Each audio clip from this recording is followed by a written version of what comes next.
nuestro nuevo webinar del día de hoy, del mes de junio, en Revista del Hospital. Ya estamos conectados en redes sociales. Estamos también empezando ya en nuestra plataforma. Agradecemos a todas las personas que nos acompañan a esta hora de la tarde desde cualquier lugar del mundo.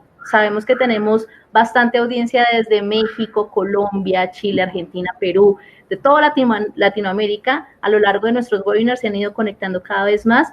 Y bueno, les agradecemos mucho su tiempo, el interés que despiertan en estos temas que abordamos desde Revista del Hospital, que por supuesto afectan en medio de la pandemia por COVID-19, afectan diferentes sectores económicos, pero por supuesto la industria de la salud.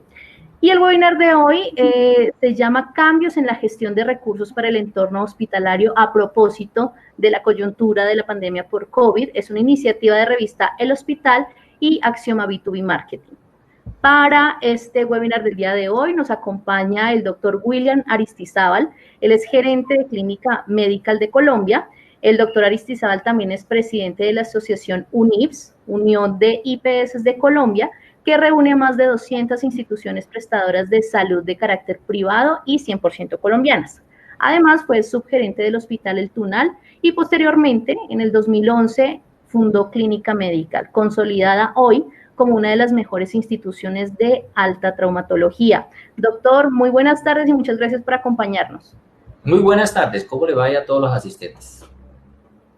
Gracias por acompañarnos, doctor. Bueno, pues es tiempo de conocer cómo impacta esta, entre comillas, nueva normalidad de la que tanto se habla, no solo en Colombia, sino en Latinoamérica completa, con la reactivación de la economía, vamos a decir, con la pospandemia, no post-COVID porque no se ha ido, pero sí con la pospandemia, con esta nueva normalidad. ¿Cómo afecta esto a clínicas y hospitales de todos los sectores, tanto privado como público, y sobre todo pues en la gestión de recursos? Hablamos de recursos financieros, recursos de infraestructura, de camas de ventiladores, recursos de talento humano.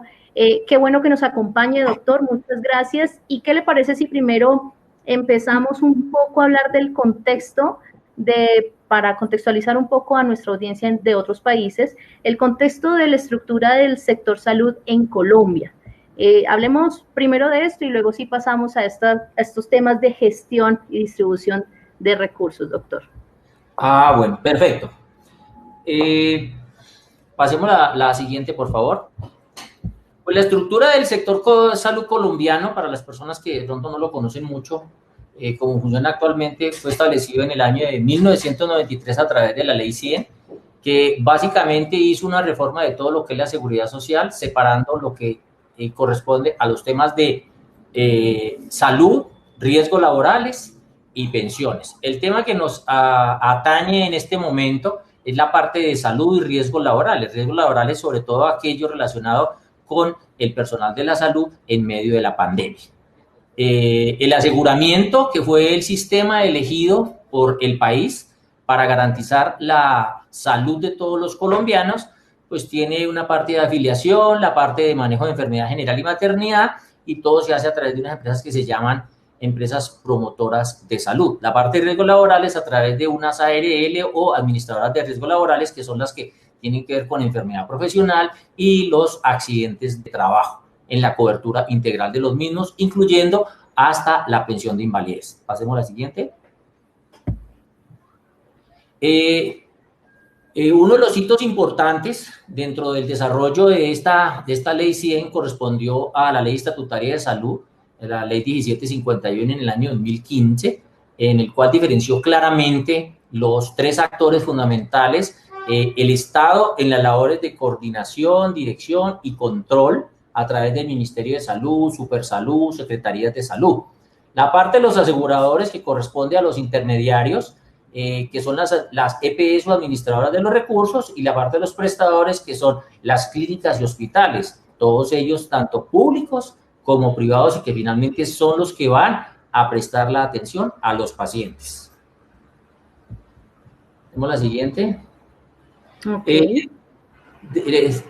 Dentro de la pandemia de COVID, pues esto implica unos ajustes muy grandes a todo lo que es la estructura del sector salud colombiano, sobre todo, como lo dice la imagen, cuando empieza la pandemia en forma en el país, pues todo el mundo, incluyendo el gobierno, todos estamos esperanzados, es que el sector salud salga a poner la cara, pero resulta que el sector salud a través del tiempo ha venido siendo demasiado maltratado, y por eso el aviso aquello de que a nosotros quién nos cuida, porque hemos sido, afortunadamente, normas que se hayan producido, hemos sido un sector abandonado.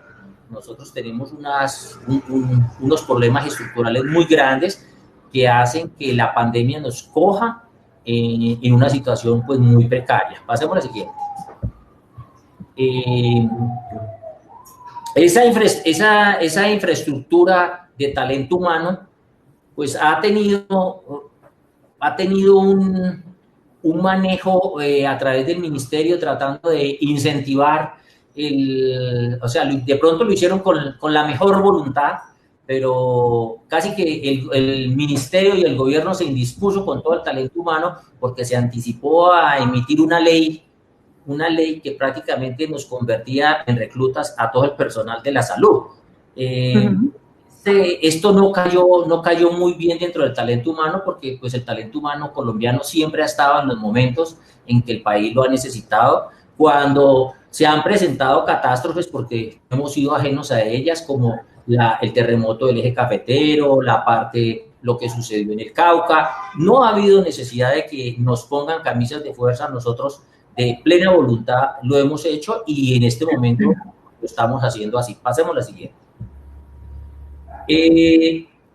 La parte de suministros para la prestación del servicio, yo creo que ha sido uno de los lugares más grandes que el país ha tenido y que en este momento yo creo que es el riesgo más grande al cual nos enfrentamos. En mi clínica nosotros comprábamos un tapaboca quirúrgico en el mes de enero en 70 pesos. Hoy lo estamos comprando en 1.500 pesos. Y el país todavía no ha desarrollado un clúster o no ha desarrollado una autosuficiencia que nos permita evitar estos sobrecostos que la pandemia tiene sobre la prestación de los servicios de salud. El solo hecho de que tengamos que usar tantos elementos de protección para la atención de estos pacientes ya era un sobrecosto, y si a esto le sumamos el aumento del precio de estos que está por encima del 1000%, pues ya podemos saber esto cómo está impactando la prestación de los servicios de salud, sobre todo cuando todos los elementos de protección personal son elementos no facturables en ninguno de los manuales, o sea, por los cuales a una clínica no le reconocen un solo peso. Y eso cuando se consiguen, porque pues en este momento hay más o menos disponibilidad. El gobierno, pues a pesar de que en el mundo hay recomendaciones de expertos en los cuales dicen que en esta pandemia cada país debe tratar e intentar por todos los medios volverse autosuficiente. Nosotros en Colombia todavía no somos autosuficientes en elementos de protección personal y desafortunadamente estamos, yo diría que secuestrados a Oriente. Nosotros estamos importando de Indonesia, de India y de China, y se están aprovechando de las necesidades de nosotros, y eso pues incrementa en forma importante. Ahora, la pandemia como tal ha generado problemas sociales como el desempleo. Es una gran oportunidad que el gobierno desarrolle este clúster de producción de elementos de protección personal a unos costos razonables y produzca unas nuevas líneas de empleo que todavía no las hemos visto. Pasemos a la siguiente.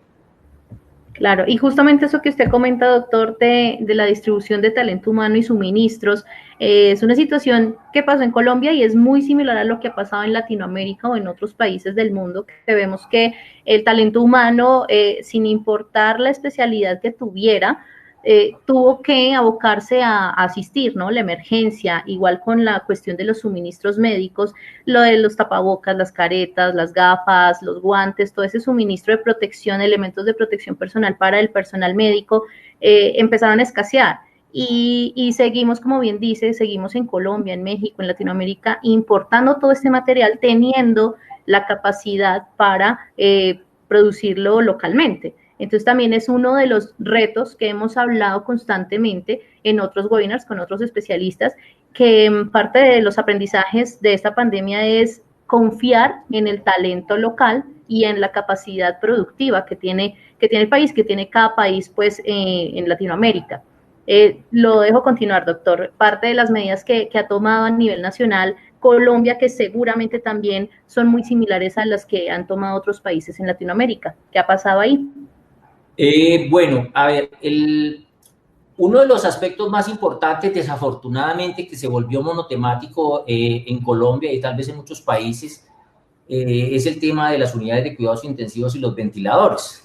Hemos dado demasiada, yo pensaría que hemos dado demasiada importancia al tema de las unidades de cuidado intensivo y la presencia de los ventiladores, y nos hemos centrado ahí en la discusión, cuando mucho del trabajo tendría que estar centrado es a impedir o a evitar que los pacientes lleguen a cuidados intensivos, que creo que pudiera tener más impacto sobre el desarrollo de la pandemia.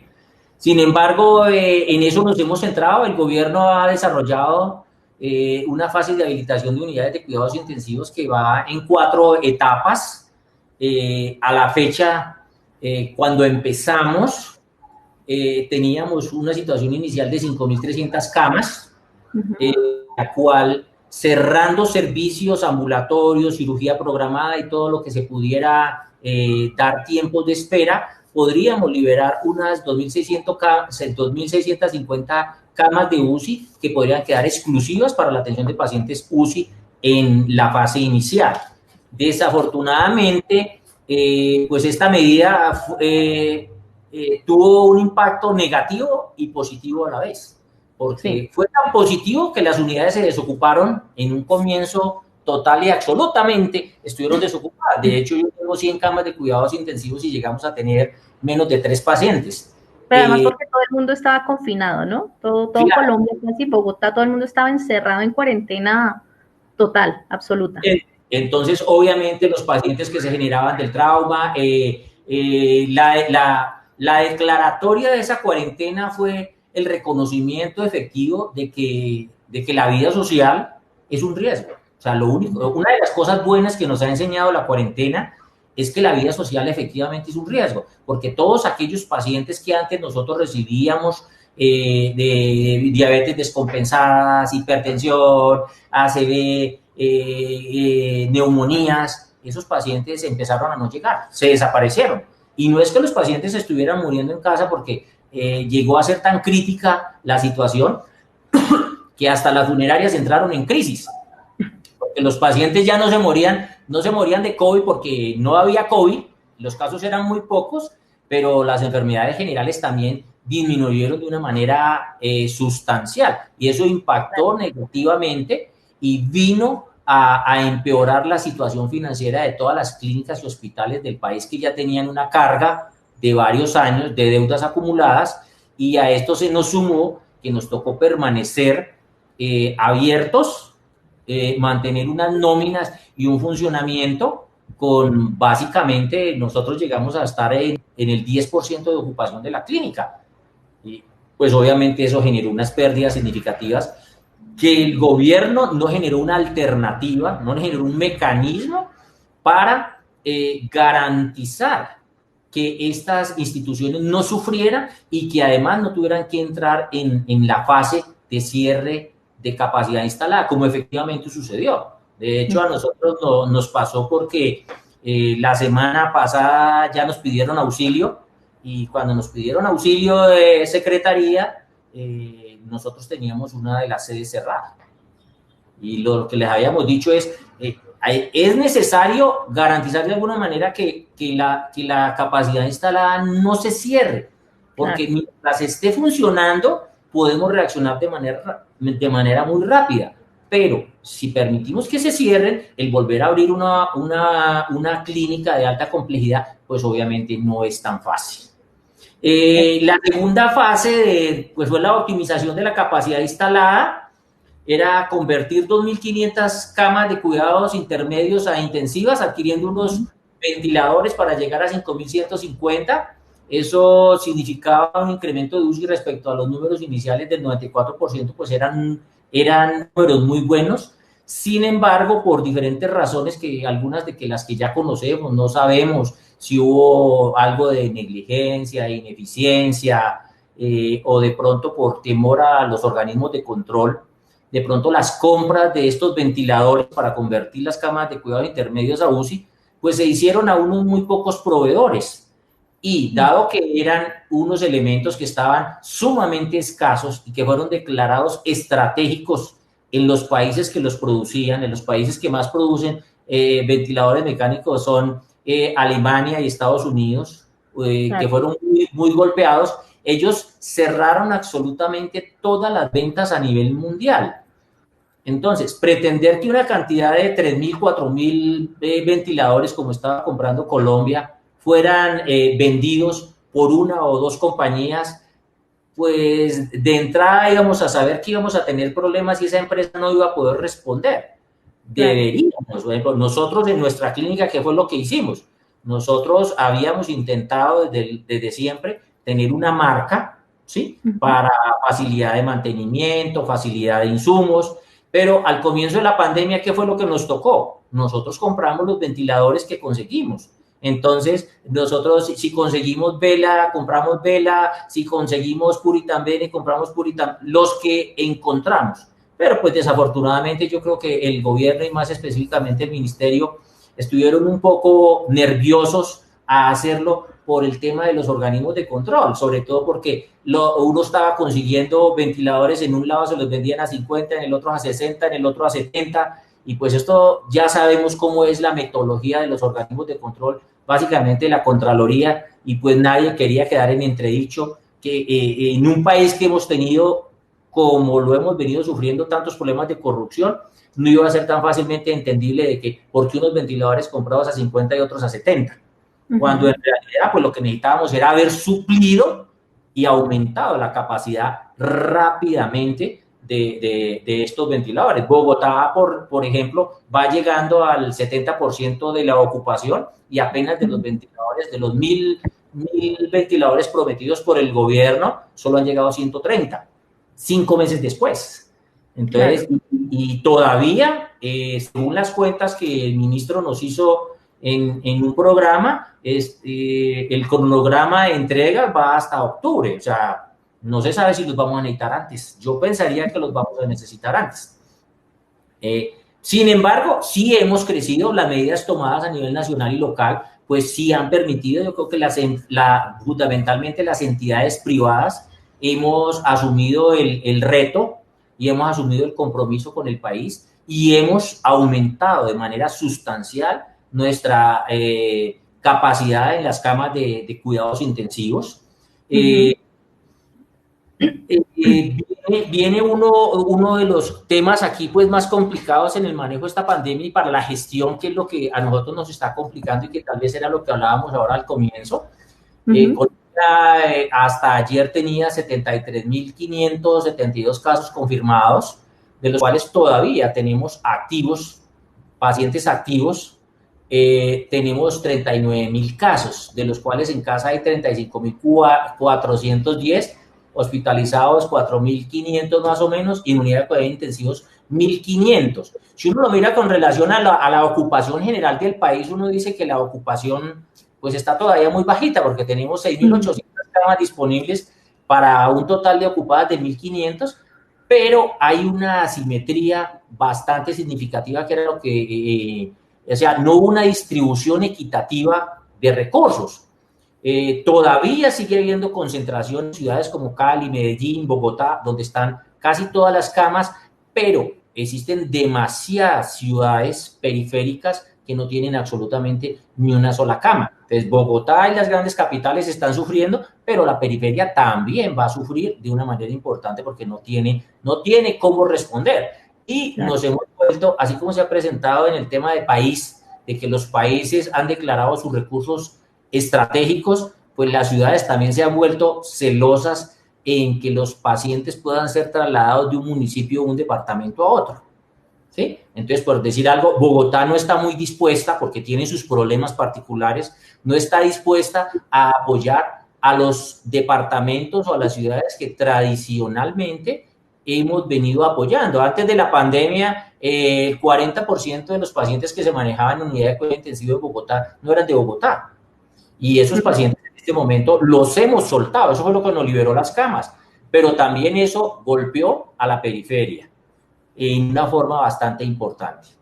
Doctor, ahí con este tema de gestión de habilitar camas UCI y en estas fases que usted nos comenta, bien diferenciadas, la primera de liberar ciertos espacios, pues con las cirugías reprogramadas, la segunda fase de optimizar las camas o las áreas de cuidados intermedios, convertirlas a cuidados intensivos o a camas para UCI, y la tercera, pues que es esta habilitación de optimización de lo que se tiene, estas espacios de UCI en cada uno de los hospitales que tenían, digamos, 10 camas para cuidados críticos, habilitar 5 para cuidados COVID y otras, pues, las otras cirugías que se necesiten o los pacientes críticos que se necesiten, en eso vamos. Y es muy importante hablar aquí de cuántas camas son solo para pacientes COVID que necesiten UCI por COVID y cuántas para pacientes de otro tipo de complicaciones.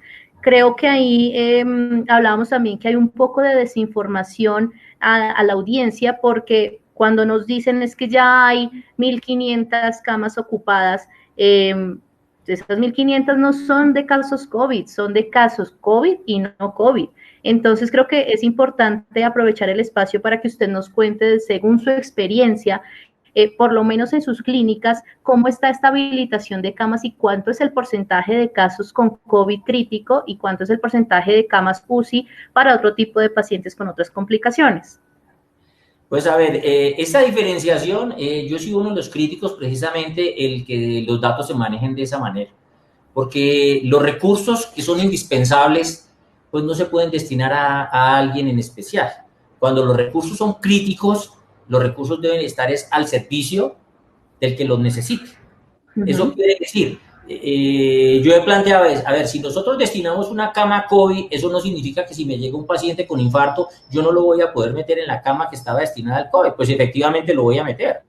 Y viceversa, si el paciente llega a COVID y la cama está destinada a un paciente no COVID, entonces lo voy a dejar morir. No, yo creo que el país debería hablar en un solo idioma. Yo creo que lo que hemos hecho en el tema del confinamiento, la cuarentena, el limitar todas las actividades sociales que ya hemos visto que ha sido altamente efectiva para disminuir la patología general, la enfermedad general, y retrasar lo que corresponde a los procedimientos grandes que pueden esperar, los que puedan esperar, que necesitan cuidados intensivos, es suficiente para liberar las camas que hay y hacerlo, porque nosotros en nuestra clínica, finalmente, pues sí, a nosotros nos mandan, nosotros tenemos que diligenciar unos formatos diariamente de que cuántas camas dedicamos a COVID, que cuántas a no COVID. Pues nosotros ahí se los diligenciamos, pero eso no significa que esas camas ni son de COVID ni son de no COVID, son para los pacientes que las necesiten. Y así lo venimos haciendo. Si uno revisa el reporte que están haciendo todas las clínicas lo varían todos los días. Hoy una clínica dice que para COVID tiene 10 camas, mañana dice que 5, pasado mañana dice que 15. Eso lo que está demostrando efectivamente es que ese indicador no es eficiente y lo que está generando es pánico, porque tal como te digo es, si tenemos en Colombia 1.500 camas ocupadas de pacientes con COVID en este momento y existen disponibles 6.893, pues uno diría, oiga, venga, ¿de qué estamos hablando? Estamos hablando de una ocupación del 20% y ya estamos hablando que estamos en una crisis gigantesca, que en realidad no lo es. En el tema particular en Bogotá sucede exactamente lo mismo. El 30-40% de las camas de la ciudad están destinadas a COVID y las otras a no COVID. Y entonces, en la medida que se van ocupando las aparentes camas destinadas a COVID, estamos generando las alarmas, pero no estamos mirando las que están desocupadas al otro lado. Entonces, no hay necesidad de generar tanto pánico y tanta angustia, porque lo que necesitamos es una información mucho más clara. Sí, esto no quiere decir que nos debamos despreocupar, que no le tengamos miedo, hay que hacerlo, hay que respetarlo, pero también hay que transmitirle seguridad a la gente y no podemos estar pensando que 5 o 6 meses, un año, pues vamos a estar en cuarentena obligatoria cuando los datos muestran que ha sido una medida que la verdad no ha sido tan buena para el país. Ya vamos a retomar ese tema de las medidas de cuarentena y cuarentena prolongada, doctor. Aquí, Quiero... yo te quiero complementar una cosa de lo que se hizo, y es en las unidades de cuidados intensivos, y es que desafortunadamente pues hemos tomado una decisión un poco facilista. En el tema de, incluso uno lo escucha en los noticieros y yo me angustio por las cosas que dicen, es que simplemente es a una cama que se le ponga un ventilador al lado, inmediatamente queda convertida en una UCI. Y me parece que ese es el colmo del simplismo, porque eso no es una UCI. Eso, desafortunadamente, eso no es una UCI. Eso es una cama con ventilador, que eso es una cosa diferente. La otra circunstancia es que nosotros en Colombia, desafortunadamente, pues sí, ahí tenemos unos números y más o menos nos defendemos. Pero de esas camas que nosotros tenemos de UCI, si nosotros fuéramos a pasarle las condiciones reales de habilitación de UCI y lo que se necesita para el manejo de pacientes respiratorios, yo pensaría que ni el 30% de las camas del país cumplen con esas condiciones. Aquí en Bogotá hay múltiples, y en todo el país, múltiples unidades de cuidados intensivos que la separación física entre cama y cama es una simple cortina. Ajá. Y uno dice, venga, es que estamos hablando de pacientes respiratorios, donde el contacto es, la transmisión es por gota y contacto. Entonces, hay instituciones que están manejando, digamos, yo tengo 15 camas de UCI y digo, 8 las voy a dejar para COVID y las otras 7 las voy a dejar para no COVID. Y la separación entre esos pacientes es una simple cortina. Pues lo que estoy garantizando es que finalmente todos me van a terminar contaminados de COVID, porque no cumplo con las características.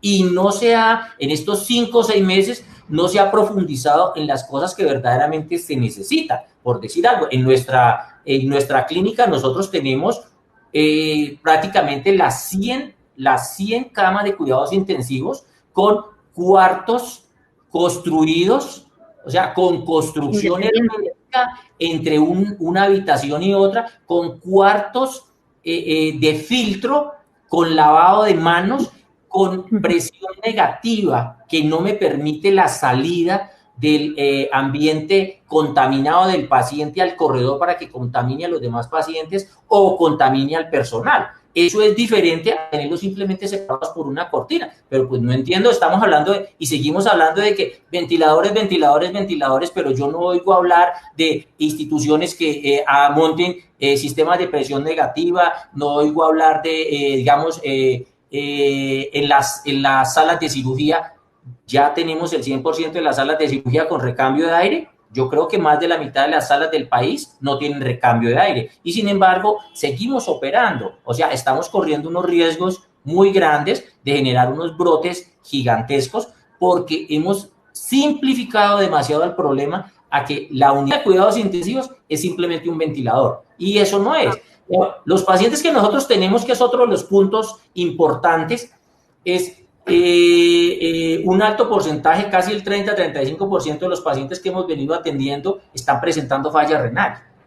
Y la pregunta es, bueno, venga, y bueno, usted le pone el ventilador y el paciente que hace la falla renal, ¿dónde lo va a dializar? ¿Sí? Entonces, no estamos manteniendo esa integralidad necesaria. Todos los eventos vasculares que se presentan en los pacientes con COVID, y cuántos sitios donde se están montando unidades de cuidados intensivos de verdad, tienen el tema de cirugía vascular y hemodinamia para poder atender este tipo de pacientes. Creo que ahí hemos cometido algunas fallas. Ahora que está empezando a crecer el número de pacientes en las unidades de cuidados intensivos, pues vamos a ver cómo nos va y qué resultados obtenemos en las diferentes instituciones. Pero de entrada yo diría que hemos sido demasiado simplistas y nos ha faltado verdaderamente profundizar, porque el ventilador no salva al paciente.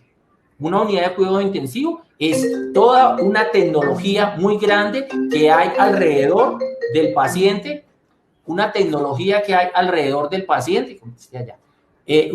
y un grupo humano, todas las especialidades y las subespecialidades que sirven de apoyo. De nada sirve tener un paciente ventilado si lo voy a tener a cargo de un médico general. Esos pacientes van a necesitar nefrólogos, van a necesitar cirujanos vasculares, van a necesitar cardiólogos, van a necesitar un sinnúmero de cosas que a lo mejor la mayoría de las unidades que decimos que son unidades de cuidados intensivos no están en disposición de garantizar esos servicios.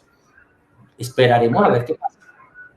Es verdad, doctor, pues justamente eso era lo que le quería agregar, doctor, en el tema de la habilitación de UCIs y todo lo que debe contener una UCI o un cubículo de UCI, de unidad de cuidados intensivos, y es que pareciera que los ventiladores es la única tecnología médica indispensable en este momento, pero no se habla a la audiencia o no se habla de bombas de infusión, no se habla de los gases médicos indispensables justamente para hacer funcionar estos ventiladores, no se habla de las mismas camas como tal, que son camas especializadas con unos circuitos eléctricos o mecánicas o manuales, lo que sea, pero que tienen unas condiciones especiales para este tipo de pacientes, COVID o no COVID, finalmente. Es justamente eso que le quería agregar, doctor. ¿Y cómo debería ser entonces esta gestión de estos recursos? Pues ahorita de lo que hablamos, ¿no? Los ventiladores, ¿cómo debería ser distribuidos? ¿Cuántos deberían pedirse adicional? ¿Debería más bien el gobierno pausar un momento, o los gobiernos, porque esto no es solo de Colombia, sino también de los demás países que están ahí como en la lucha del mercado de los ventiladores? Deberían pausar ahí ya la compra y ahora dirigirse hacia las bombas de infusión, por ejemplo, hacia otro tipo de tecnología que se necesita y se requiere justamente ahorita, como usted bien mencionaba, para pacientes con complicaciones de riñón, de corazón, incluso hasta cerebrales. Bueno, no sé, ¿cómo debería ser entonces?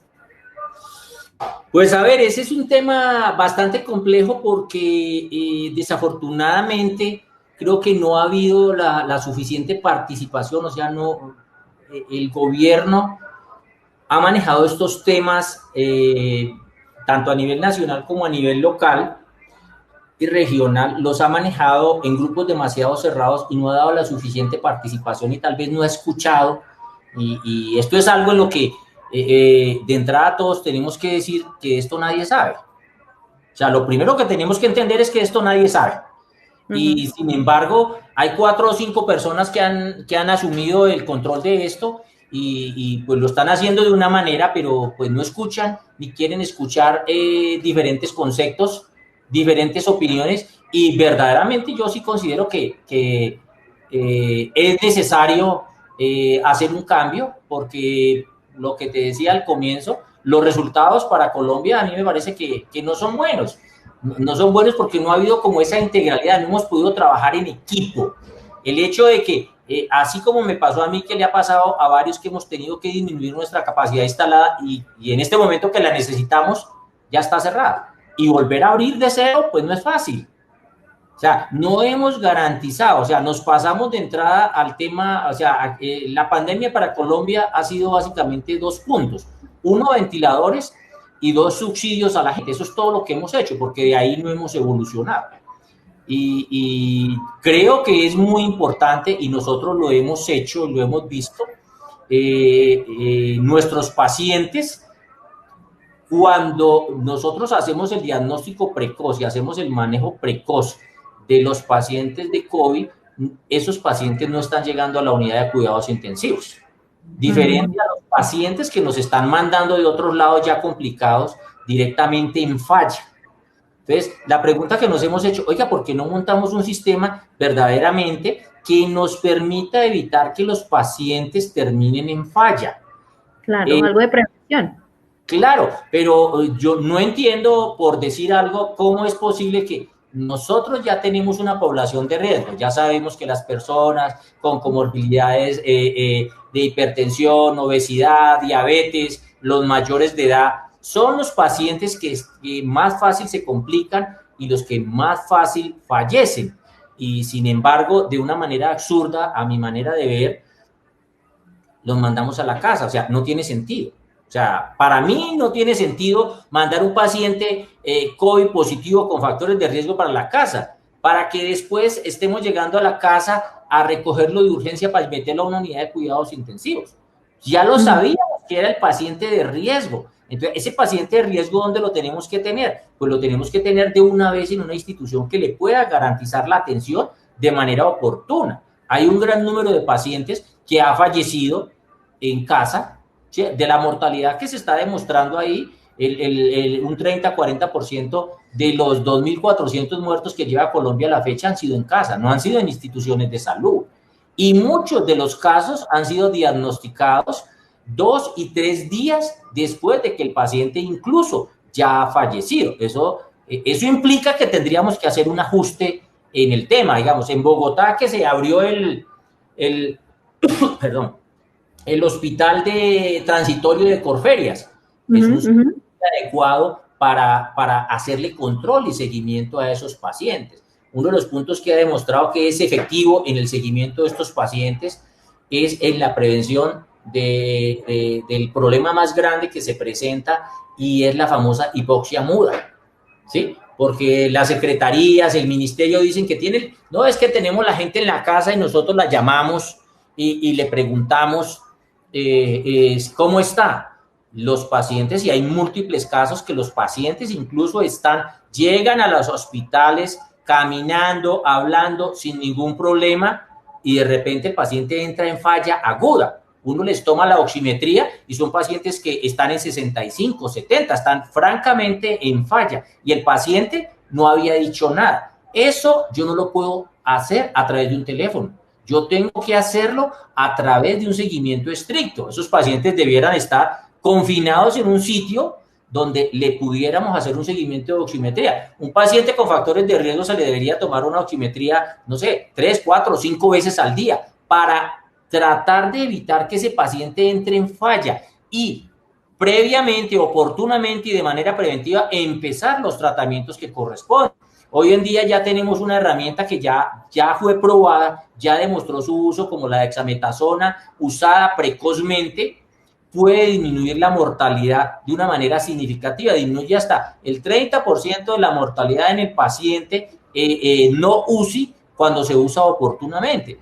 Pero eso no se puede hacer si yo no tengo el paciente a la mano, si yo no sé, si el paciente cuando empiezo el seguimiento arranca en 94, se baja a 80, va a 75, es un paciente que yo tengo que intervenirlo rápidamente para que no llegue a la UCI, y eso no está sucediendo.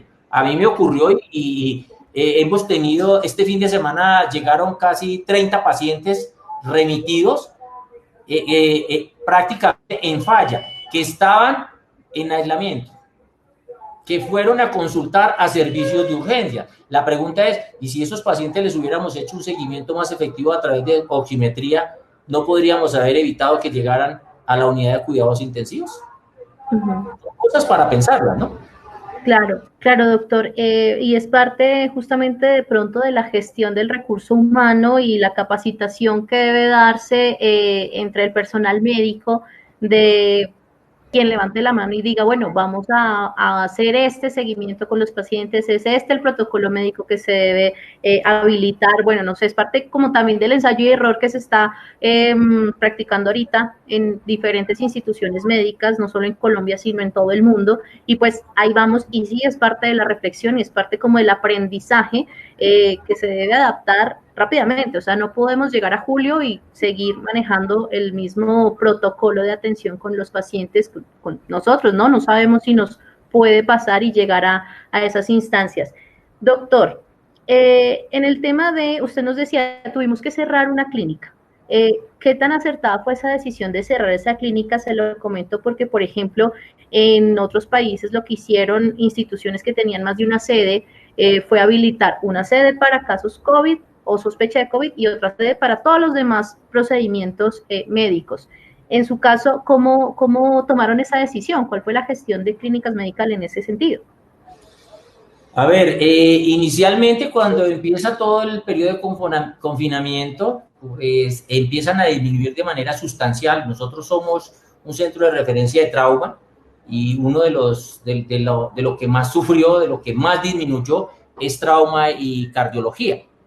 O sea, las dos cosas de las que más vivíamos nosotros, de los que más nos llegaban pacientes, ya no se estaban produciendo. Y adicionalmente, al ser un centro de referencia, el 50% de nuestros pacientes llegaban fuera de Bogotá.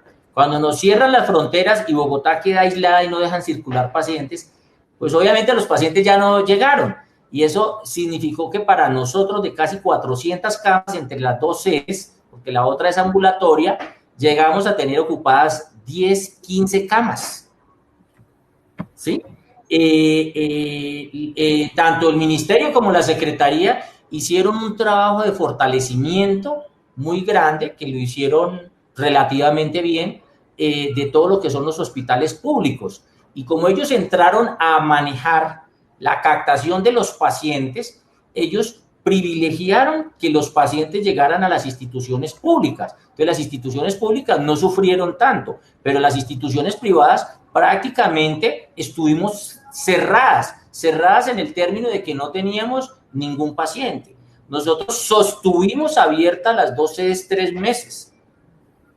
Declaramos vacaciones para toda la gente que tenía periodos de vacaciones, hicimos montones de cosas, pero al tercer mes ya nos tocó cerrarla porque, de lo que te decía, en esa sede tenemos 31 camas de cuidados intensivos y en la sede principal tenemos otras 31 con las 44 de ampliación y en la sede principal llegamos a tener 3 pacientes en la unidad de cuidados intensivos. Ahora, con lo que cuesta tener abierto un servicio de cuidados intensivos, pues no se justificaba mantenerla de esa manera y hubo necesidad de cerrarla, porque en 3 meses ni el ministerio, ni la Supersalud, ni la Secretaría, siempre se estuvo hablando y todavía seguimos hablando que se debe pagar por disponibilidad para garantizar de que cuando la ciudad verdaderamente necesite las camas estén disponibles. Si tú miras los números que revisábamos ahora, de 1.500 camas ocupadas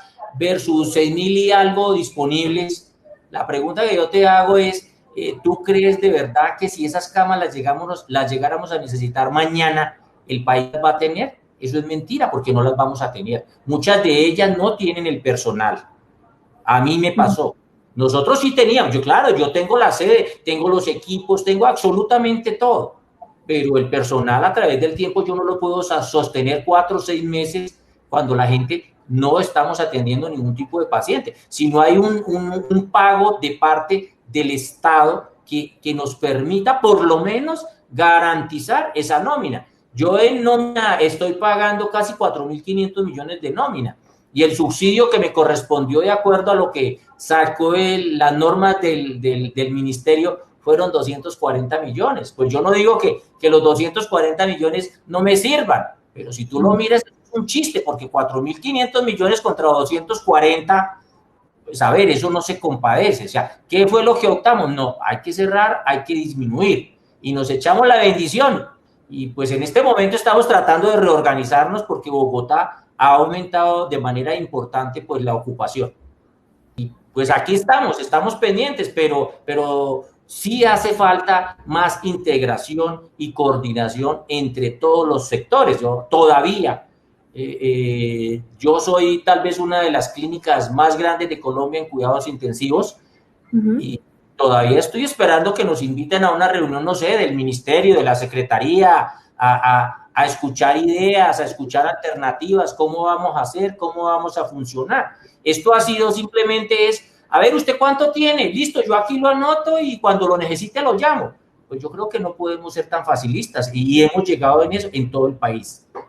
Doctor, usted es presidente de UNIPS y recientemente se creó esta asociación justamente representando a las más de 200 clínicas privadas de Colombia que seguramente están pasando por la misma situación de su clínica en cuestión de cerrar algunos servicios, disminución de recursos, sin duda alguna. Ante esta nueva normalidad y esta reactivación económica, ¿cómo esperan ustedes o cuál es el impacto en temas financieros que recaen las IPS en estas instituciones prestadoras de salud, cuando además el pago por pacientes atendidos pues sigue siendo a través de las EPS y hay toda una historia detrás de deudas atrasadas, digamos así? Entonces, ¿cuáles son las soluciones? ¿Cuál es el panorama y hacia dónde vamos con esta nueva normalidad? Eso sí me parece simpático. Pasemos a la siguiente, donde está lo de las deudas, y verás, te cuento algo del gran problema que nosotros tenemos como prestadores. Exacto. El problema verdadero de las clínicas y lo que nos ha llevado a que tengamos una situación tan precaria y que no podamos resistir el impacto, porque Cuando uno se prepara, que se supone que para eso es la cuarentena, cuando uno se prepara para lo que sabe que viene, porque ya lo hemos visto lo que pasó en otros países y ni siquiera lejanos, sino que lo tenemos en nuestros vecinos, no más aquí a nuestro vecino Brasil, Ecuador, Perú, pues creo que se cae de su peso que uno de los elementos fundamentales era fortalecer las instituciones de salud. Colombia tradicionalmente pues se ha caracterizado porque todo lo arregla a través de un decreto o a través de una norma que finalmente no sé para qué sirve porque se queda solamente en letra muerta, porque no sirve.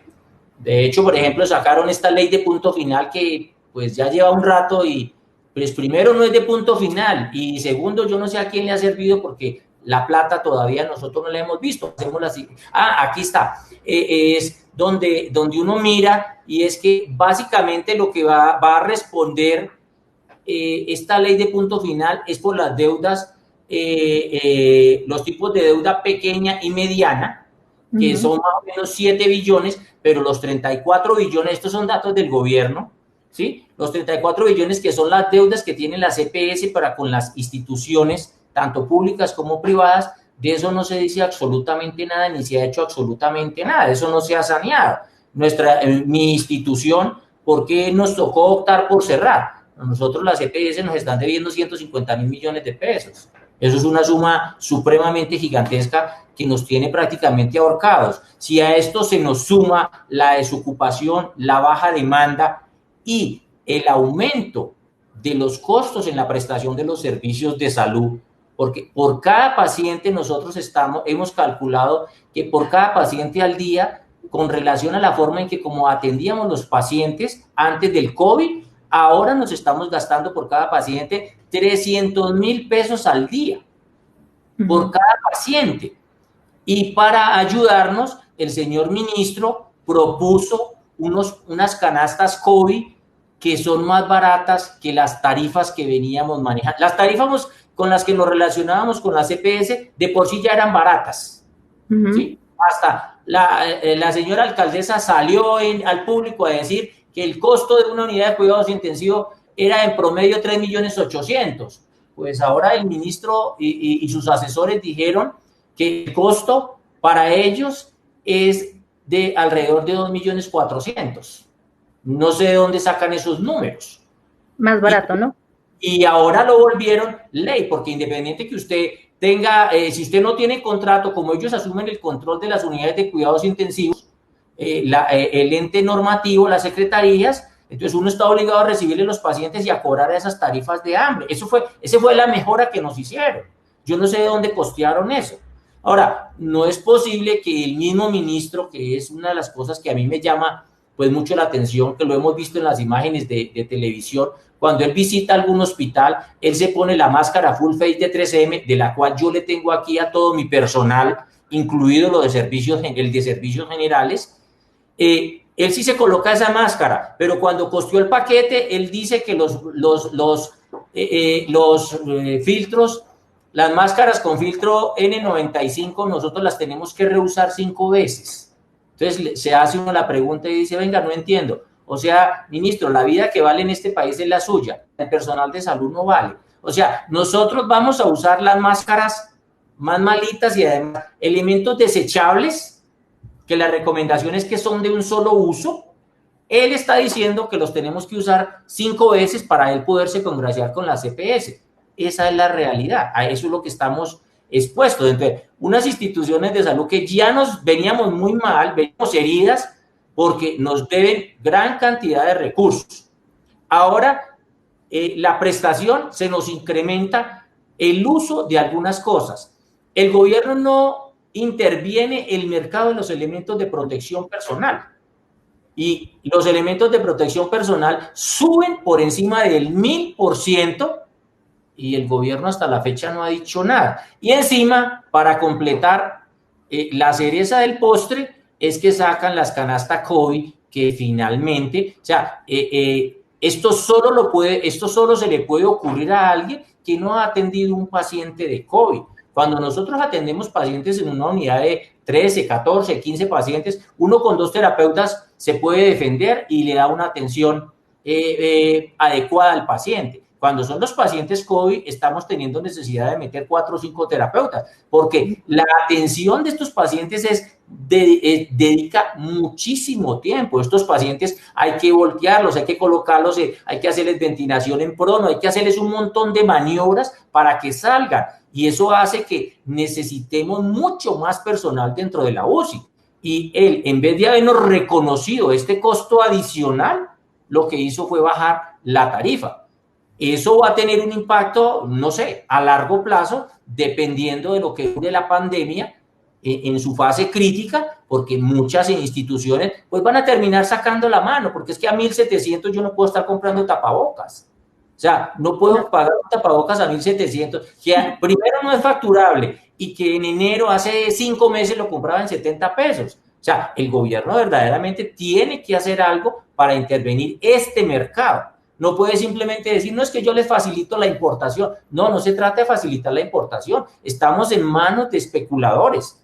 Están cobrando lo que quieren por las cosas que verdaderamente nosotros necesitamos. Ahora, los que sufrimos verdaderamente el impacto de esta pandemia en el sector salud, pues somos las clínicas, somos los médicos, somos los que estamos de frente al paciente, porque están entrando muchas instituciones en la disyuntiva de si cerrar o permitir que los pacientes sigan atendiendo en condiciones inadecuadas, de pedirle a los médicos que rehúsen los elementos de protección, sabiendo el riesgo que ello conlleva. Sí, que hemos hecho estudios, que hemos mirado. A mí me da mucha pena, pero el INVIMA dice que es desechable. ¿Sí? Que lo podamos hacer en condiciones de urgencia o de crisis, eso es otra cosa, pero que lo volvamos el criterio normal como pretende el ministerio, que nosotros estemos rehusando todos los elementos desechables, a mí me parece verdaderamente desconocer la importancia del recurso más importante que tiene el país para afrontar esta pandemia. Doc, estamos llegando al final del tiempo de este webinar. Quedan muchos temas por resolver, muchas dudas. Hay varias preguntas que nos hacen en redes sociales.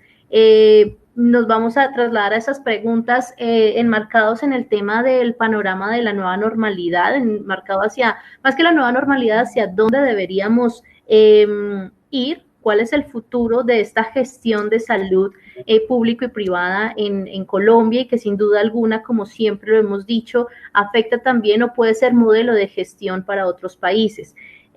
¿Cómo debería el gobierno? Una de las preguntas que nos hacen es ¿cómo debería mediar el gobierno estos precios de estos insumos, tanto de tapabocas como de demás elementos de protección personal para el personal médico?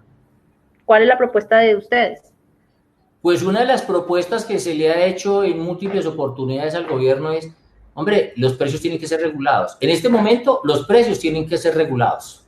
El gobierno tiene que regular esos precios. Y segundo, el gobierno, a través de alianzas con el sector productivo del país, debe propiciar una reconversión industrial que nos permita producir dentro del país esos elementos y que matemos 2 pájaros de un tiro. Le demos unos elementos a unos costos razonables a las clínicas y a todo el personal de la salud y a la población en general que en verdad lo necesita, pero adicionalmente estamos generando fuentes de empleo en un momento en donde el desempleo está rampante.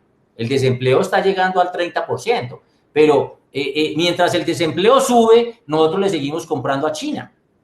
Ahora, la pandemia es algo que está previsto para resolverse en un lapso de 3 o 4 años. Yo sé que hay gente muy optimista y yo soy un optimista, pero también soy un realista. Nosotros no podemos estar pensando que porque algunos dicen que la vacuna estará en septiembre, la vacuna estará lista. Hasta el momento la vacuna es un proyecto. Todavía no se ha demostrado que la vacuna sea efectiva. Ahora, a partir del momento en que la vacuna se demuestre que es efectiva, todo lo que es el proceso de producción, comercialización y distribución, antes de 18 meses a 2 años, no nos va a llegar a nosotros. Recordemos que somos un país pobre. Nosotros no estamos en disposición de ir a hacer lo que ya hizo Estados Unidos. Estados Unidos ya fue y le pagó a AstraZeneca, que es el proyecto que está llevando en la Universidad de Oxford, le prepagó ya 300 millones de dosis. Yo creo que Colombia no lo ha hecho y no tenemos con qué. Entonces, a nosotros nos tocará esperar el turno y ese turno, en caso de que la vacuna se desarrolle, porque todavía no tenemos seguridad, pues va a estar en el 1 o 2 años. Entonces, en esos 1 o 2 años, nosotros tenemos que acomodarnos, tenemos que reconvertir industrialmente el país para producir todo lo que necesitamos. Aquí sí es como la campaña que estaban promoviendo en la ANDI de que colombiano compra colombiano.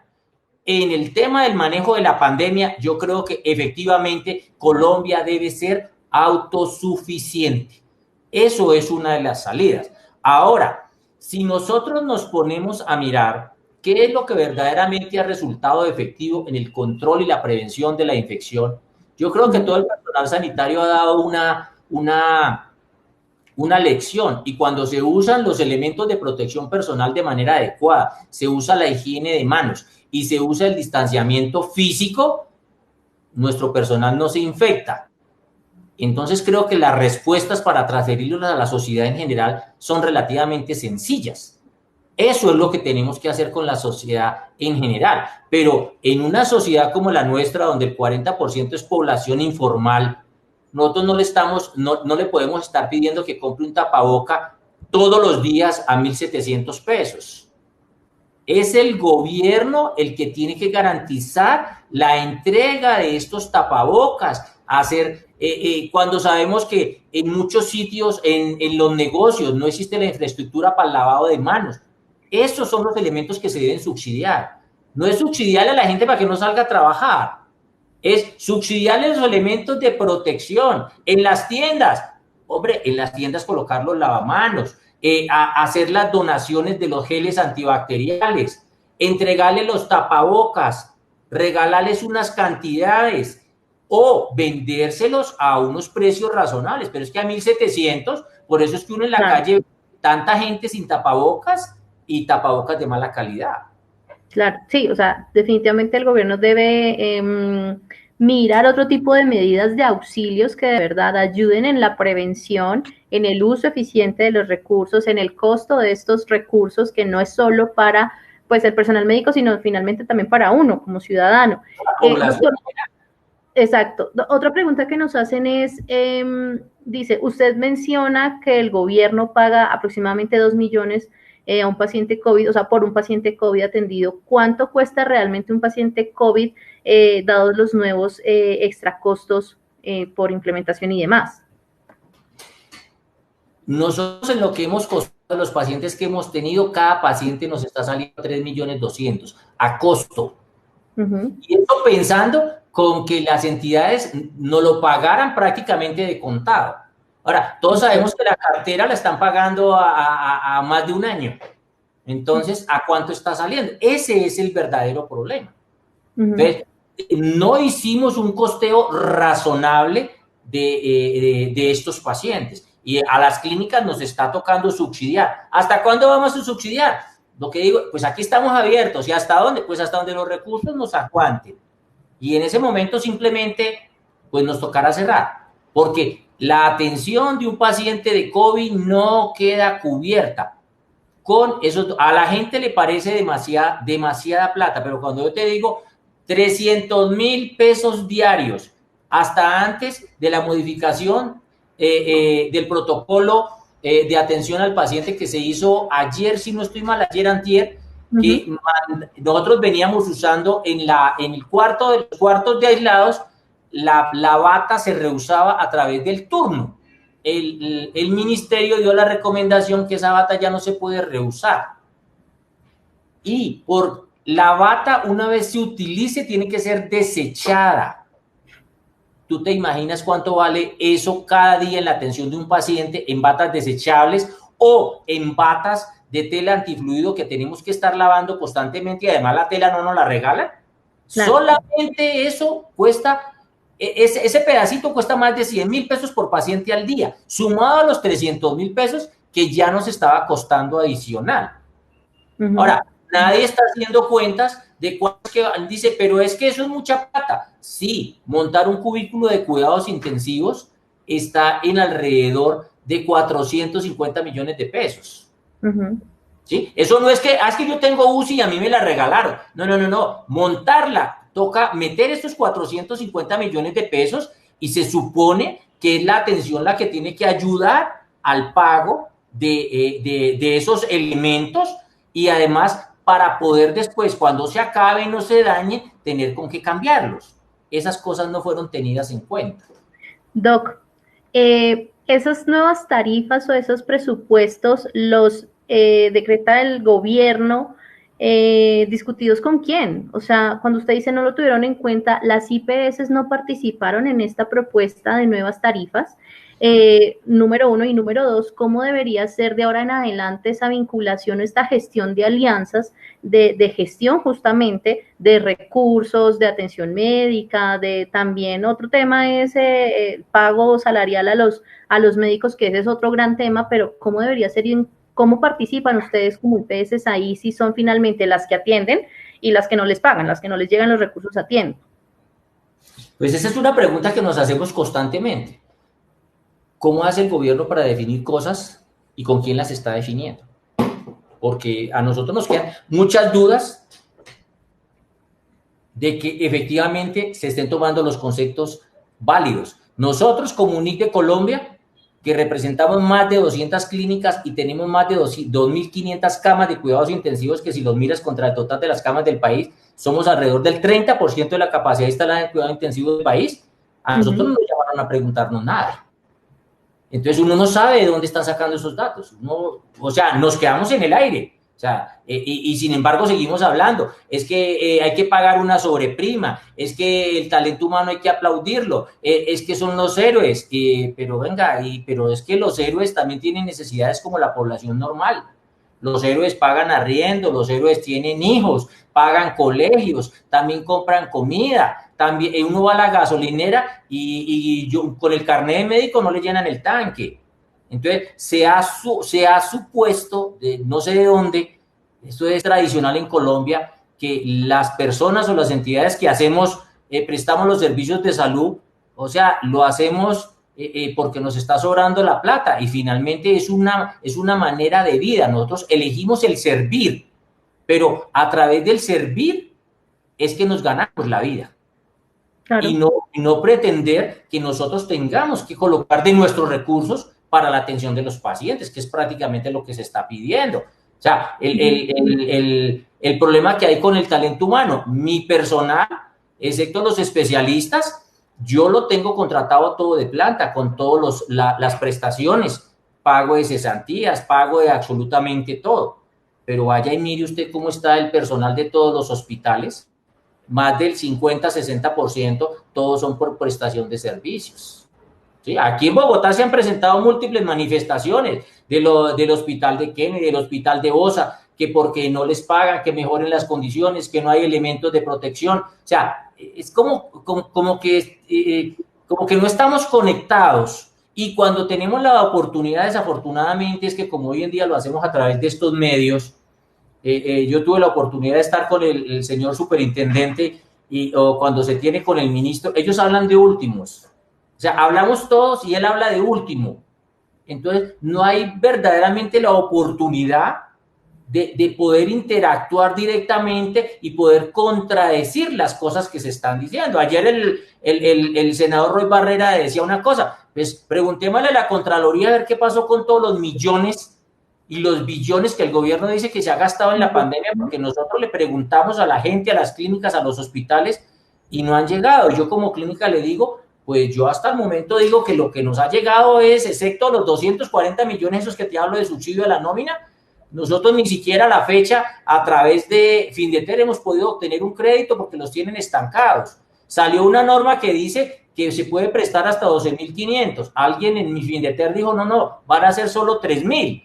Pero tampoco los han autorizado. O sea, todo se quedó en anuncios, pero porque no hemos reunido, o sea, no estamos alimentando las propuestas de todos los que verdaderamente participamos. Y pues A ver, si nosotros somos los que prestamos los servicios y se va a hablar de una tarifa, pues yo creo que los mercados a los cuales nos tienen que preguntar es a nosotros. Claro, doctor, es que yo creo que a muchos nos toma por sorpresa eso que usted nos está diciendo, que no les consultan o de pronto no los tienen tomados en cuenta con la magnitud que debería justamente para aplicar estas tarifas, para gestionar la red de distribución de recursos, de deudas atrasadas, nuevas y demás que se van acumulando o sea, ¿qué soluciones o qué acciones entonces están ustedes tomando como agremiación de clínicas privadas para que esto no siga sucediendo o para que minimice el impacto, sobre todo económico, en estas instituciones? Y otra pregunta que nos hacen ahí es, ¿qué tan viable es llegar a acuerdos con el gobierno?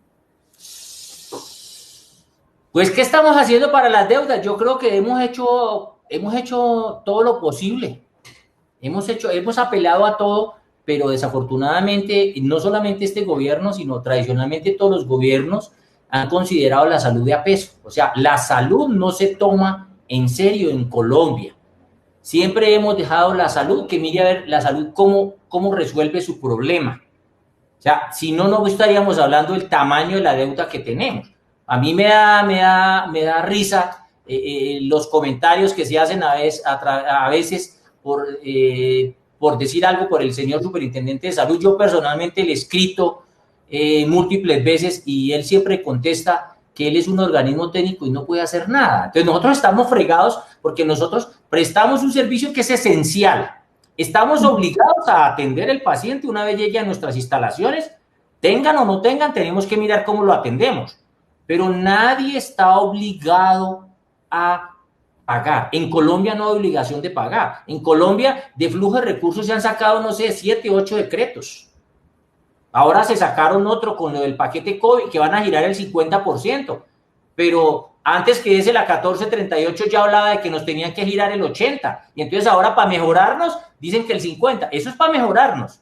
Ya había una norma previa que decía que a los 5 días después de radicar la cuenta nos tenían que girar el 80%. Y ahora para mejorarnos el 50%.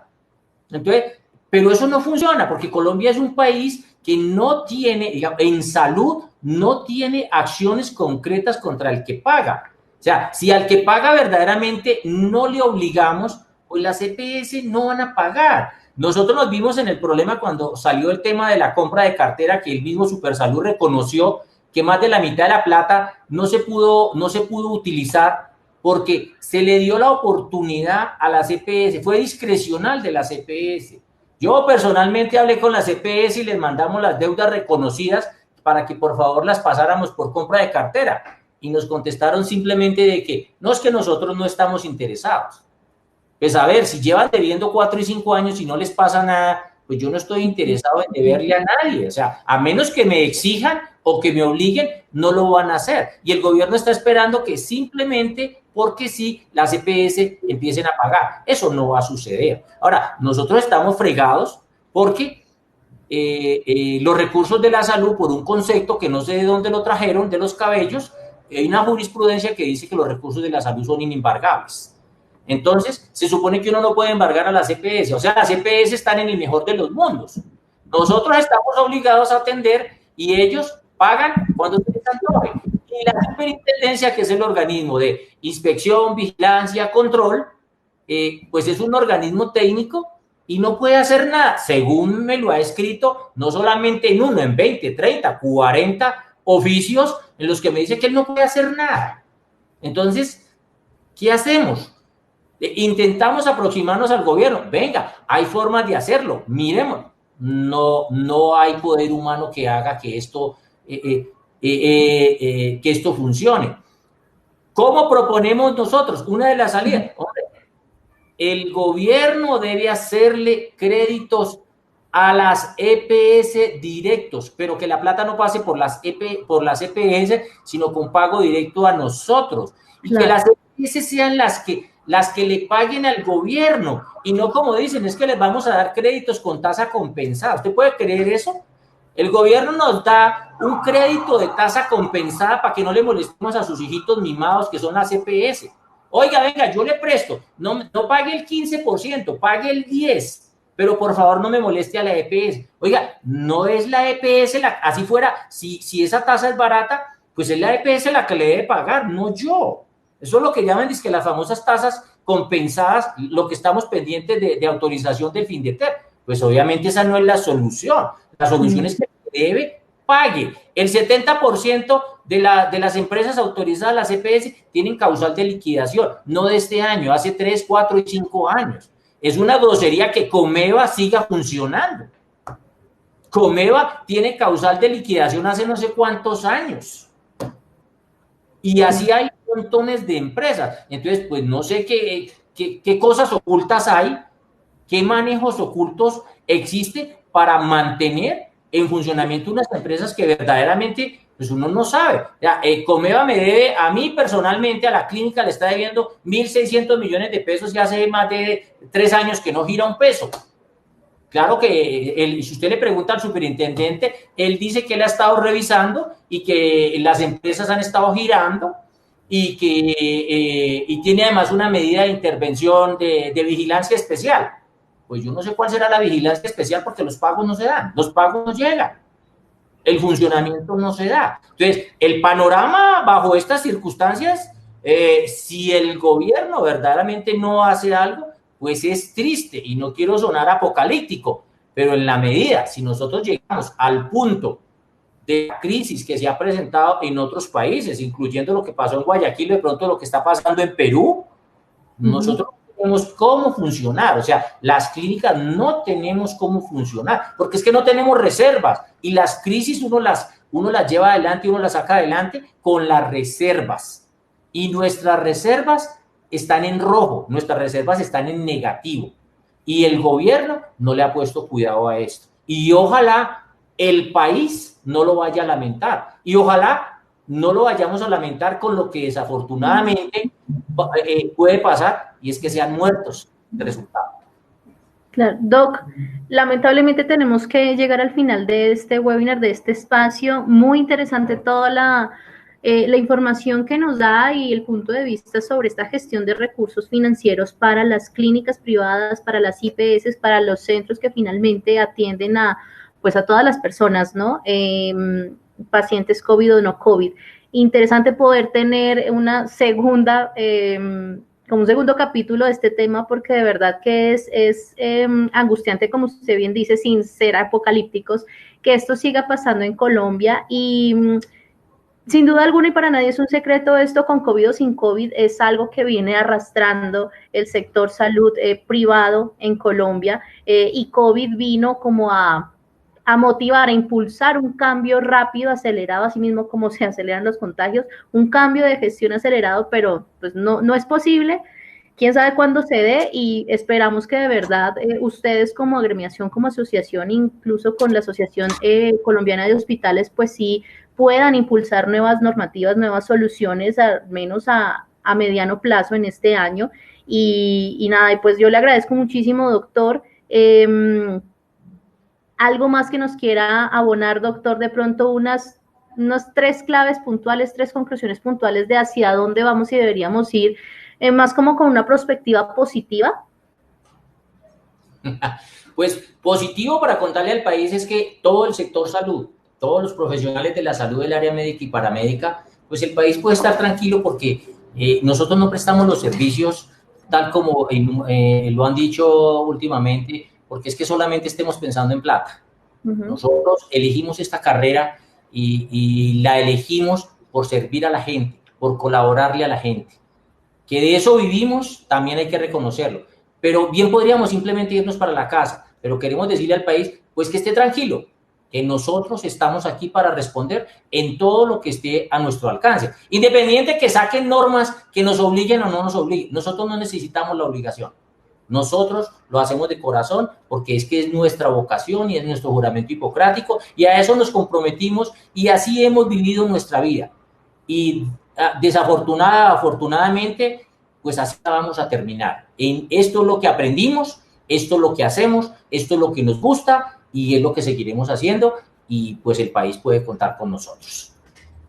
Muchas gracias, doctor. Pues llegamos al final de de este webinar. Muchas gracias a todos los que se conectaron por acompañarnos a través de Click Meeting y también a través de nuestras redes sociales, en nuestra plataforma de Facebook de Revista del Hospital. Nos vemos el siguiente martes con otro webinar sobre hacia dónde va la expansión de negocios y nuevas ideas corporativas en el torno de la salud. Muchas gracias a todos, gracias nuevamente, doctor. Muy seguramente nos volveremos a encontrar el siguiente mes para hacer un segundo capítulo de este tema que deja muchas incógnitas y para ver qué tanto hemos avanzado en un mes, no solo de casos de contagiados, sino también de cambios de gestión, de que ya tengan más recursos las clínicas. Muchas gracias, muy amables, y cualquier cosa, pues aquí estamos para servirles. Gracias, doctor, muchas gracias a todos y muy buena tarde. Bueno, buenas tardes. Ay, Dios. Doctor, qué pena. Ahora que dejas de esa indignación.